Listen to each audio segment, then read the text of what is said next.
大家好，我是戴眼镜拿着话筒的拉萨偏偏，轮到你了，刚刚完结，大家是不是还沉浸其中，有一丝空虚？但是偏偏不会给你们喘息的时间，今天就开一个新坑，为大家解说一部被称为韩版轮到你了的悬疑惊悚剧《他人即地狱》。如果你是刚到大城市打拼的年轻人，相信看了这部剧一定会有很多共鸣，估计吓得半夜都不敢起床撒尿了。别问我是怎么知道的。故事开始在一栋破旧的建筑内，主角小白小心翼翼地躲进了309号房间，屋内的电脑上写着等着你。我们还不知道小白在恐惧什么，他就已经被发现了。在一股巨大的冲击力下，小白被甩出了房间，受伤的他已经无力反抗。随着一个身着黑衣、身形瘦长的男人出现，将小白缓缓拖上楼。小白像案板上的死鱼一样，与地狱只有一步之遥。这里是什么地方？小白是生是死？这个拖着小白的男人又是何方神圣呢？想知道故事的来龙去脉，咱们下集再见，拜了个拜。我们就必须从小白来首尔的第一天说起。小白是一个典型的 country boy， 刚刚来到大城市首尔打拼。他在首尔只有2个熟人，一个是给他介绍实习工作的大学前辈，另一个就是相恋5年也在首尔工作的女朋友。小白的首尔之行出师不利，刚下车，笔记本电脑屏幕就被路人撞碎了。去修电脑，因为百脑汇的老板宰了一顿，想靠超市的幸运抽奖挽回损失，却只拿到了一堆参与奖。眼下小白需要一个落脚的住处，但一穷二白的他只能选择最便宜的考试院。考试院是韩国特有的一种迷你单身公寓，本来是给备考的学生准备的，有很多像小白这样的穷光蛋也会选择在这种地方蜗居。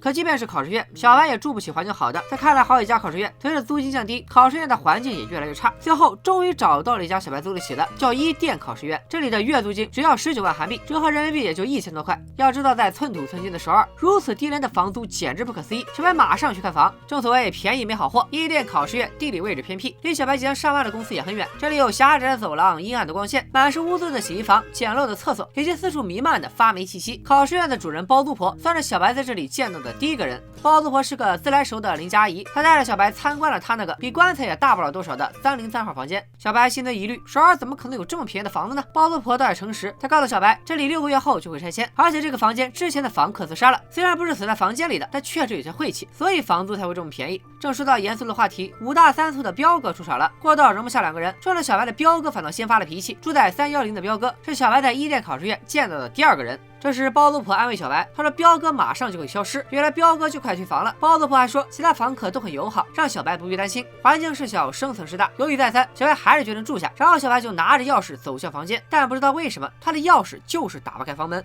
这时一个邋里邋遢的男人探出头，他阴森地盯着小白看了一会儿，又默默地缩回了房间。我们可以称呼他为阿宅，他也是小白的邻居，住在313。小白刚察觉到一丝古怪，一个笑声怪异、说话结巴还老抽抽的大哥提醒小白，他拿着303的钥匙开302的房门，当然打不开。小白想跟新邻居打个招呼，这哥们儿却没有搭理他，转身怪笑着回到了自己的306号房间。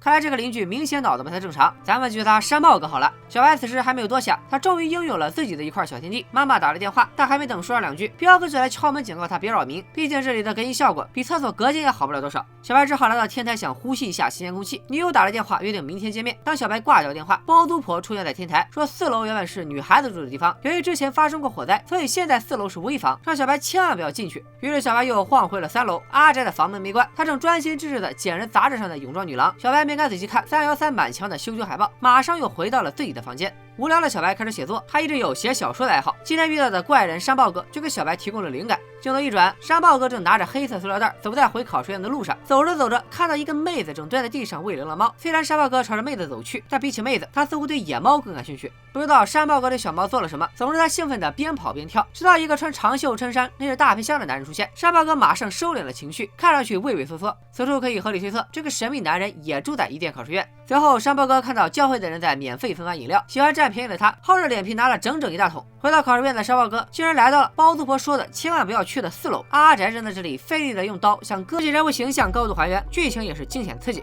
萌萌会查到伊甸考试院的真相吗？空出来的310和302会不会有新的房客入住？小黑一个高富帅牙医为什么要住在考试院这种破地方？又对小白有什么企图？本期视频收藏过2万，偏偏下周继续为大家解说这部韩版轮到你了的第3、4集。喜欢偏偏视频的小伙伴也不要忘记1键3连，新来的小伙伴记得点个关注，大家的每一个支持都是偏偏干视频的最大动力。拜了个拜。